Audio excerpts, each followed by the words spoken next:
Let's mic, देश का मिजाज, वेस्ट।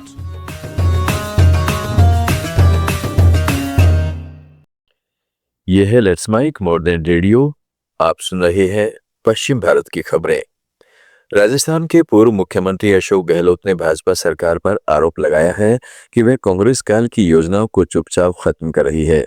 एक अखबार में छपी खबर सोशल मीडिया पर साझा करते हुए गहलोत ने कहा कि बाल गोपाल योजना के तहत पिछले 3 महीनों में स्कूलों को सिर्फ 41.9% मिल्क पाउडर की आपूर्ति हुई है। कई जिलों में अप्रैल से सितंबर की मांग के लिए दूध की सप्लाई अभी तक शुरू नहीं हुई है। उन्होंने इसे सोची समझी रणनीति बताया और कहा है कि योजनाओं को आधिकारिक रूप से बंद करने की बजाय जरूरी आपूर्ति रोक दी गई है। जयपुर में कांग्रेस की हिसाब मांगो रैली के दौरान कार्यकर्ताओं और पुलिस के बीच धक्का मुक्की हो गई। नगर निगम मुख्यालय की ओर बढ़ रहे कांग्रेस नेताओं और कार्यकर्ताओं को पुलिस ने बैरिकेड से लगाकर रोका और स्थिति बिगड़ने पर वाटर कैनन का इस्तेमाल किया। प्रदर्शन में एक महिला कार्यकर्ता घायल होकर बेहोश हो गई। कांग्रेस नगर निगम की बदहाल सफाई व्यवस्था, जलभराव, जाम सीवर लाइन, टूटी सड़कें और बंद रोड लाइटों के विरोध में प्रदर्शन कर रही थी।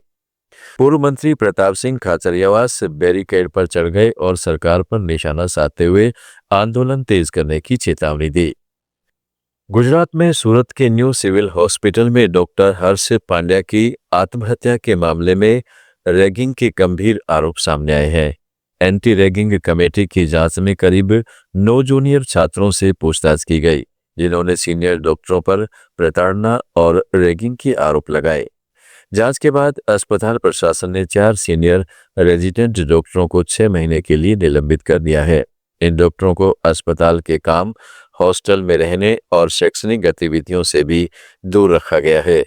वहीं लापरवाही के आरोप में 4 फैकल्टी सदस्यों को कारण बताओ नोटिस जारी किया गया है। गुजरात की राजधानी गांधीनगर स्थित सचिवालय परिसर में आग लग गई। आग ब्लॉक नंबर 9 के बेसमेंट में बने रिकॉर्ड रूम में लगी, जिससे वहां रखा रिकॉर्ड पूरी तरह जलकर खाक हो गया।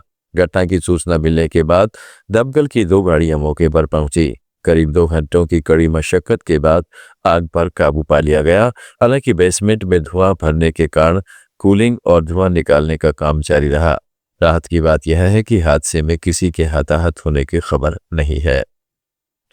सुप्रीम कोर्ट ने महाराष्ट्र में शिवसेना यूबीटी के 6 सांसदों के शिंदे गुट वाली शिवसेना में विलय को लोकसभा स्पीकर की मंजूरी के खिलाफ दायर याचिका पर सुनवाई 2 हफ्ते के लिए टाल दी है। कोर्ट ने कहा है कि लोकसभा स्पीकर कार्यालय और अन्य पक्षों को अभी नोटिस नहीं मिला है। याचिकाकर्ता की ओर से वरिष्ठ वकील कपिल सिब्बल ने अंतरिम राहत की मांग करते हुए कहा है कि स्पीकर के पास ऐसे मामलों में असीमित अधिकार नहीं है।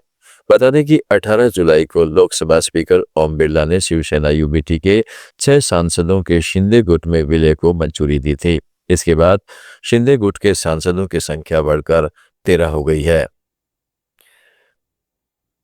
तहलका के पूर्व प्रधान संपादक तरुण तेजपाल को बॉम्बे हाई कोर्ट की गोवा बेंच ने 10 साल की सजा सुनाई है।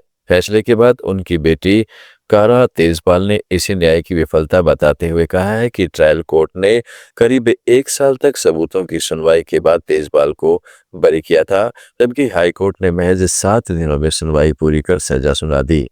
उन्होंने अपने परिवार के 13 साल पुराने संघर्ष का जिक्र करते हुए कहा कि पिता को दोषी ठहराए जाने और जेल जाने की स्थिति उनके लिए बेहद दर्दनाक है।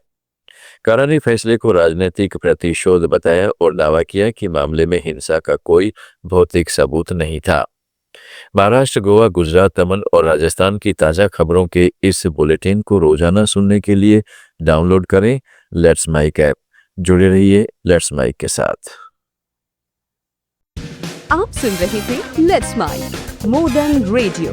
फॉलो कीजिए हमें हमारे सोशल मीडिया प्लेटफॉर्म्स पर।